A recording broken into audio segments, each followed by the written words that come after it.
Hi, Misha here. This is a bit of maybe a random one, but I don't believe anyone has covered this model, and there aren't even many historical videos on the real-world aircraft. So, with that, let's talk for a minute about the British Royal Navy's, the Fleet Air Arms, Fairey Aviation Gannet. And this is the AS, Anti-Submarine Warfare, Mark IV. This is a bit of an interesting aircraft that fulfilled several roles for about 25 years in the Royal Navy, as well as being used by Australia and West Germany. So with that, let's just talk a bit about its history. Alright, I took the model off the stand. This is 1/72 scale diecast from Aviation'72, which is an interesting brand. It's almost as if they can't really make up their mind if they want to be cheap or high-end. When they're good, they're very good. Kind of on par with maybe JC Wings or Gemini, if not Corgi or Hobbymaster. And when they're bad, they're not bad in the sense that they're shoddily made. They just sometimes lack detail, and the paint's not the best in the world. And they usually have gear in the down position only. So, yeah, kind of like Woody Wings of the past. But this is one of their higher end models. Comes with a pretty neat stand. The stem and base are metal, and it's actually adjustable. So it's very much like a JC Wings. So you can bank the aircraft. And it's held together with screws. You do have to assemble it, but it's pretty straightforward. But it's very tall. So figured it's better to take it off. As far as the model itself, we have rotating propellers, which is good for this model especially. Just wouldn't be a Fairey Gannet if you couldn't rotate the propellers in opposite directions. It also has gear up or down, and it even has bomb bays open or closed with an interior. It's a bit of a basic interior, but it has an interior. As far as the cockpit, that's something you'll have to tell me. To me, they just feel like little plexiglass bubbles. I think there's a crew member inside, but I am not 100% sure. And everything else is here too. We have a tail hook. And this is a very heavy model, really. The wings are metal. Let's see here. The tail is kind of a mix. The vertical is metal, but the horizontals, stabilizers, are polymer. But everything else, aside from the detailing, is metal here. So that's pretty neat. The Fairey Gannet. This dates back to the end of World War II, when the British Admiralty for the Royal Navy's Fleet Air Arm put out specifications for a new anti-submarine search, patrol, early warning aircraft.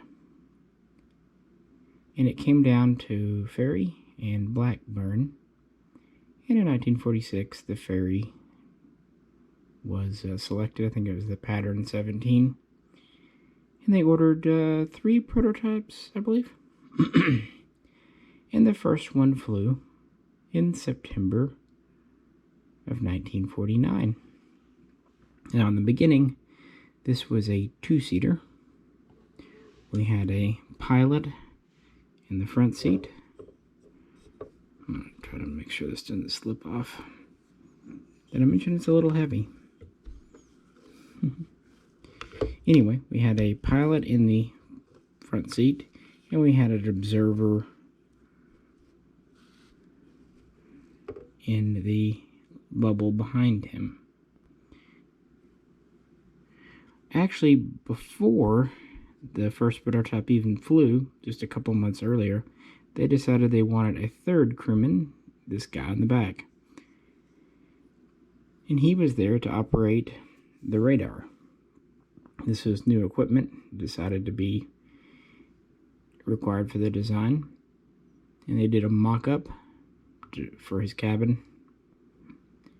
And then in 1950, this model would for the first time land on the deck of a carrier, and this would be the first time that a turbine-powered prop plane would land on a carrier. Obviously it's not jet, and it's not in, and this is very much the age of jets, but this was a different role. Jets are for speed and what have you, but with the Gannet, they needed endurance, fuel efficiency, the ability to loiter. That's exactly what they got. These contra-rotating propellers actually have essentially separate engines, and so they could actually turn one off and feather it. And since they're both on the center line, that meant the plane would still stay stable in flight, flying patterns, and save a bunch of fuel. I mean, she wasn't going to go anywhere fast, but she could stay up in the air quite a while. She could stay aloft for at least 6 hours on her regular fuel. She had a maximum altitude of about 25,000 feet and a max speed of 310 miles per hour. Again, not going to go anywhere fast. She has a wingspan of 54 feet, and to fit on board aircraft carriers, actually her wings are hinged in 2 positions. Right here they come up and then they fold for a second time out, because if they didn't have that second fold, they would be too tall to fit in the hangar deck. As I said, she has a crew of 3. As far as weaponry, oh, and by the way, she's about 43 feet long. So not a small plane. As far as weaponry, no guns or anything. She does have a massive internal bay here. 2 doors. And it was set up to be very flexible. It could carry, I think it was 30 some odd mixtures of torpedoes, depth charges, flares, incendiary devices, all kinds of fun stuff, and mix and match. And it could hold roughly 2,000 pounds. So pretty good capacity, all things considered. She could also carry rockets under her wings for attacking shipping, surface or submersible. And that's pretty much what she was there for. So, full production would begin in 1953, and the first ones would start to be delivered to the fleet in early 1954. The original order was for 100, but all told, they would produce just over 300 of the anti-submarine version.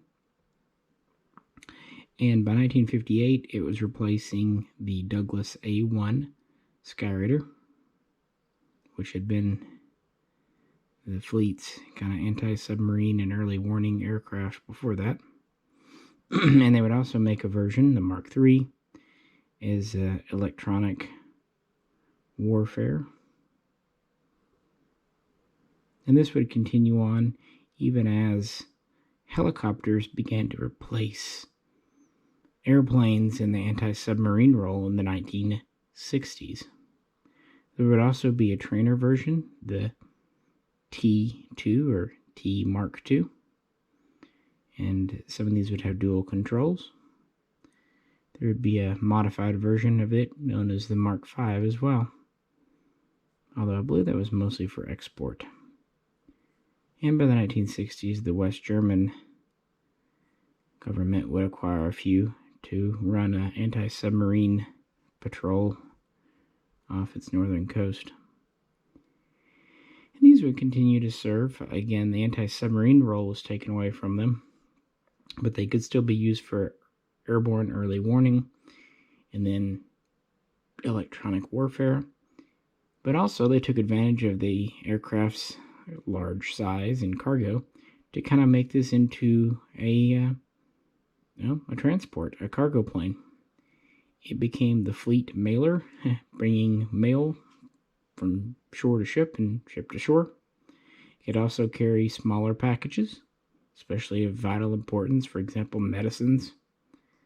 So several were reworked into a cargo hauler. And they would build 45 additional aircraft on top of the original 303. These would be the electronic versions, the later versions, meaning that total production for the Fairey Gannet would be just under 350, with the last aircraft rolling off the assembly line in 1959. But even though production was over, these would stay in the fleet for nearly 20 more years. In fact, it wasn't until the end of 1978 that the Fairey Gannet was finally retired out of the Royal Navy, and not so much through any fault of the aircraft itself, but because by this point all of their large carriers were being retired. And this aircraft certainly needed a large carrier to operate. So, much like with planes like the Blackburn Buccaneer, if there's no large carriers to fly from, what can they do? But it was a good bird for them for 25 years. And as a model, it's pretty neat. I mean, you don't see 3 buttable canopies like this. And it's a neat kind of gull wing design. And I think it's neat that they went to the trouble to make this mostly out of metal and give it hinged bay doors too. So I just thought I'd share it with you here, since you don't really hear much about it. What do you think? Would you like to see more British aircraft? I kind of have an interest in them. Anyway, if you have any questions or comments, please do post them. And as always, if you could, like, share, and subscribe. This is Misha. Catch you very soon. Next time.